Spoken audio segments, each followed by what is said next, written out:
At the start of this video, we promised a deep reflection on the link between Carnival and Lent, exploring how these traditions connect us to Jesus' experience in the desert, his temptations, and the call to control worldly pleasures.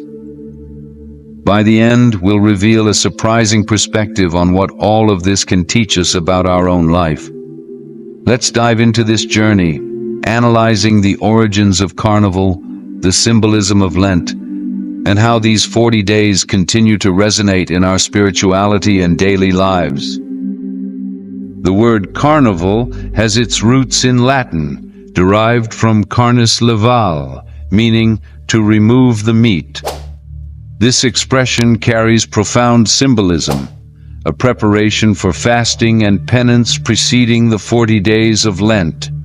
Historically, Carnival emerged as a time to bid farewell to indulgences before entering a period of abstinence and spiritual reflection. In medieval Christian societies, it was a time of celebration and exuberance leading up to Ash Wednesday, the beginning of Lent.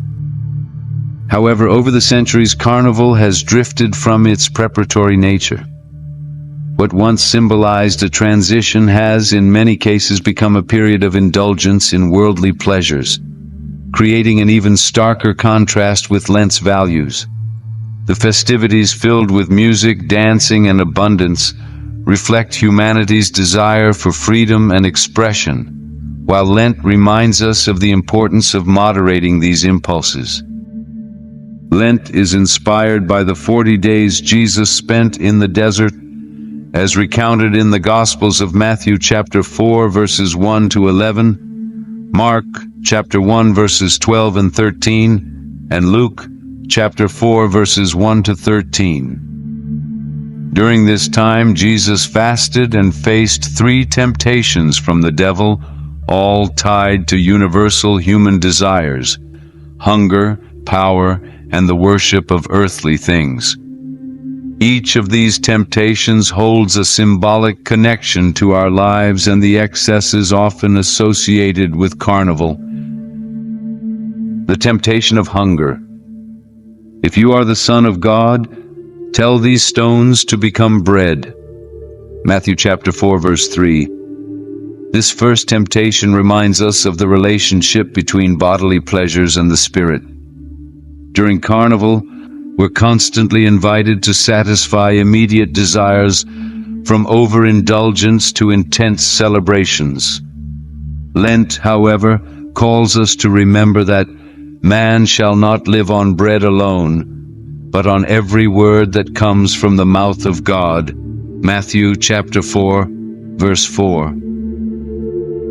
The temptation of power and pride.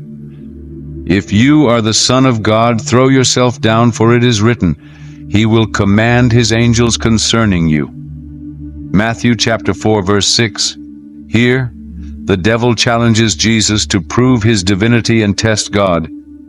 Today, this temptation manifests as the desire for attention and validation, something often heightened during Carnival through parades and competitions that glorify vanity and power. The temptation of idolatry. All this I will give you if you bow down and worship me. Matthew chapter 4 verse 9. The devil offers Jesus all the kingdoms of the world in exchange for his worship. This call to idolize material and fleeting things is a struggle we still face, especially when the earthly values overshadow life's spiritual purpose. Have you ever wondered about how the temptations Jesus faced in the desert connect to the challenges we encounter daily? Just as he was tested with immediate desires, the pursuit of power, and the worship of what is temporary, we are constantly confronted by these same struggles. Whether in the form of quick pleasures, the need for approval, or the overvaluation of material things, these trials expose our inner battles. Are we letting these temptations dictate our choices, or are we, like Jesus, striving for balance and purpose in something greater? The desert where Jesus spent 40 days is more than a physical place. It represents a state of testing, isolation, and reflection.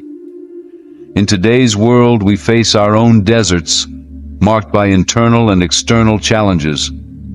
The overstimulation of modern life, social media, and consumerism can be seen as contemporary versions of the temptations Jesus endured.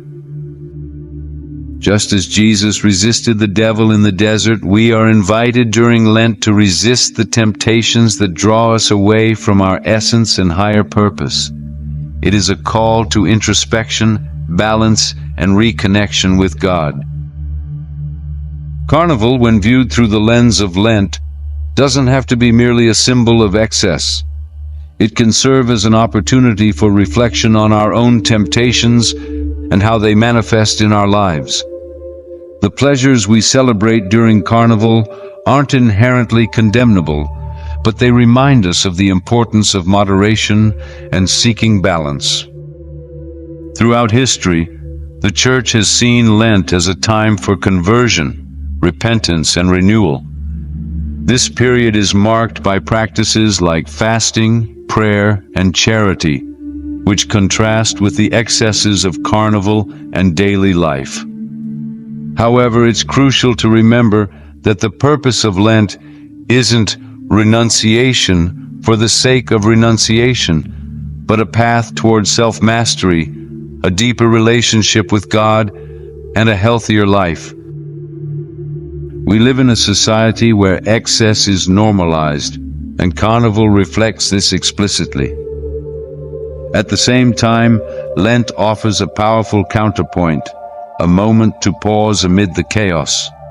It's an opportunity to revisit our priorities, temper our desires, and seek meaning beyond the material. Today, temptations may not come in the form of stones that could become bread or kingdoms to be ruled, but they arise in our daily choices.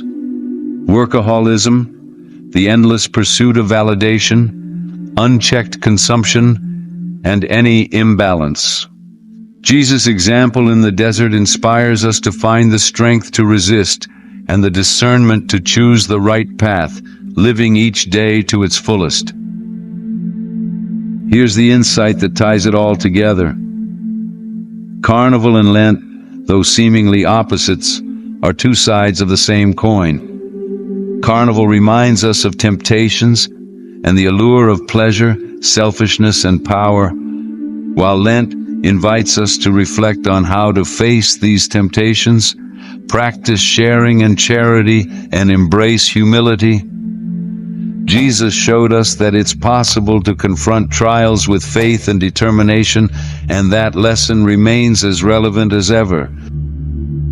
The ultimate reward lies in understanding that it's not about rejecting Carnival or glorifying Lent, but about finding balance between the two.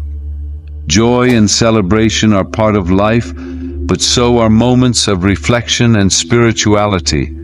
After all, as Jesus taught, "For where your treasure is, there your heart will be also." Matthew chapter 6, verse 21. As we close, here's an invitation. How can you apply the lessons of Jesus' desert and Lent to your own life? Whether in mastering your desires, seeking purpose, or overcoming your temptations, this 40-day spiritual journey can be an opportunity for transformation, even in today's modern world.